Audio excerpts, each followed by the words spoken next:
Hi there, this is Sean, the Honest Book Reviewer, with another book review. If you like dystopian sci-fi, then this book is for you. I think it's the book that you should read, even though you may not have heard of it. It's called The Shining Walls. It's by Melissa Ferguson. This is the book. I really enjoyed this book. I thought it was so complex. There were so many layers in there, and the characters are so well written. And the overall story is a really good read as well. It's got a lot going for this book. I don't know how popular or how well known this book is. It's by an Australian author. There weren't many reviews on Goodreads when I put my review up there, so I suspect this book isn't very well known. But I really do think you should give it a go. It's got a great plot to it. The world this author has created is very good. I thought there was so much going on in there that's so well thought out, well planned and constructed. I think this book is a really good read. A main character, Alida, her life is already hard enough. So she lives with her mother and younger sister in a demi-settlement. So these settlements are outside the main cities, and the main cities are in these walled enclosures. So the people who live in these walled cities are very wealthy, very healthy, they're the elite. The people who live outside these walled cities live in almost ghetto-like conditions, or even worse. And they don't have very good healthcare, they often go hungry, they struggle to survive basically.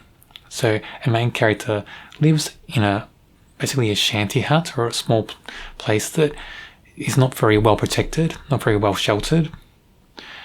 Her mother is dying, she's got cancer, and her younger sister has some sort of immunocompromised disease going on. She gets sick a lot, gets a lot of infections. So our main character doesn't have much going on for her future. She struggles a lot, and her mother dies very early on in this book. With not many prospects, Alida ends up agreeing to work for Friel and Gracie. Friel and Gracie are basically pimps, amongst other things as well. So they've got a lot of criminal connections around in the demi settlements, but also links inside to the cities in the walls as well. Shukba is one of our other main characters, and Shukba is a Neanderthal. So in this book we have humans, but we also have Neanderthals, and they're cloned. So futuristic, they're able to clone Neanderthals from brain matter that was found in some fossils. What these clones do is they do some menial tasks. Some also raise up and earn positions in things like security forces. And this is what Shukba is. So Shukba is starting out in the security forces for the walled city. Shukba is asked to man a hub in the demi-settlements. So there's quite a few demi-settlements around, and in each one I think there's a hub for each one. Shukba and Alida meet in these settlements. They kind of cross paths before that, because Shukba stops a truck that Alida is in, or trying to be smuggled in, to get into the city for a client. That's how they first meet each other. But later on, they also come across each other's path in the hub. They form a friendship of sorts in this book, and that friendship gets stronger and stronger as the book goes on. Alida soon finds herself getting work at the hub where Shukba is working, so their friendship forges stronger there as well. I won't go into the details of how Alida gets that job or why, because that will give away a few big moments and a few twists in the book, but it just gives the opportunity for these two characters to become stronger friends, and that helps drive the plot forward further. In this book we also have Faresi and Amand, and they're both neo-clones, and they work in a grasshopper factory, or a cricket factory I think it is. So they harvest these crickets to grind them up for flour, for protein or flour. So they're working there with other neo-clones, and Faresi has a dream of being a singer, and that dream gets her into trouble as she's trying to break out of being just a clone in a factory and being a singer. She gets herself into trouble, but as she's trying to get back into the city, she also comes across Shukba. So they have a meeting there as well. But unfortunately, she gets classed as being AWOL from her job, and her punishment is she has to go to this medical facility, and basically that just means they're going to die. They're going to be experimented on, and they're going to die. So it's almost like a death sentence for these characters, for these neo-clones, if they break the rules. Overarching this book, and encompassing all these different storylines and threads going on with these characters, we have some big things going on. We've got civil unrest through all the settlements. We have big questions on morality and ethics. And I think that's discussed a lot in this book, just through different storylines. But it's the civil unrest that is a really big theme in this book, and that drives quite a lot of the changes that go on in the characters' lives and those storylines. So I won't give the things away of what goes on. Some of them are quite impactful, and there's a few twists, and so you're just left wondering who's going to survive, which characters are going to survive as these changes go on in this novel. Will they all survive? Will only some?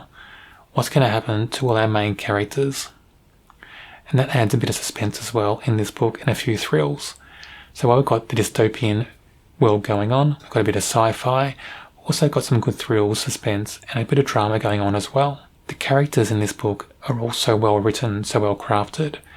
If they weren't as well crafted and as well written, I think the plot may have fallen apart a little bit, because so much hinges on the characters' actions and how consistent they are, and just how clever the author is in constructing those characters, their movement, their thoughts, how they act in the book, how they act in the scenes and interact with each other. The author's done such a great job with those characters and with the plot. Alida is a really special character, very consistent in the book.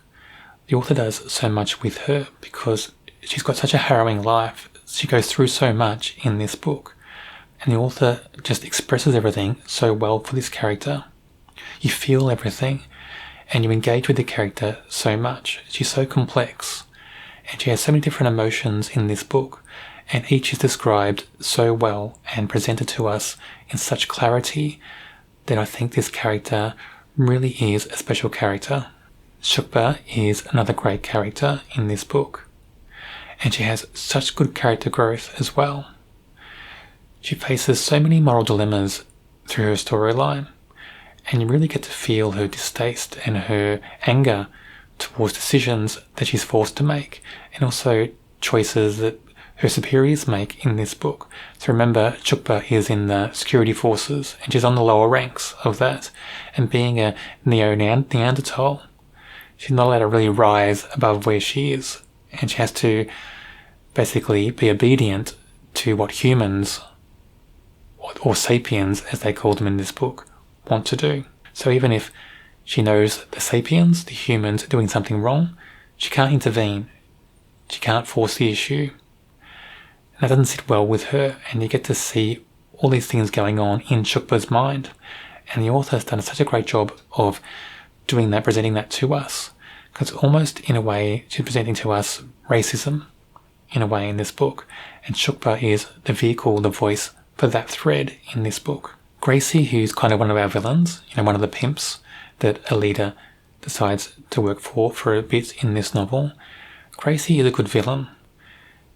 A very well crafted character, a little bit sinister, but also a little bit understanding at times, but you never know whether she's being understanding just to manipulate other characters in the book, what her motivations are. Reading this book, in my mind, I thought of Gracie almost like an oil slick. If it gets on your skin, it's very hard to get off. That's what this character feels like when you're reading this book. She sticks with you, and that's a sign of a good villain, of a good character as well. So the author was able to craft good characters of all persuasions in this book.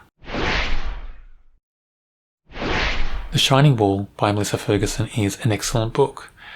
You've probably not heard of this book, you've probably not heard of this author, but I suggest hunting down a copy of this book if you can and giving it a go. I got my copy from the library. I'm not sure if it's available on Amazon or anywhere else, but I thought it was such a great read. I rated it a 4 out of 5. I haven't read a great number of dystopian type books. It's not always my cup of tea. I know there's a lot out there that become popular, and I'll probably give them a go eventually.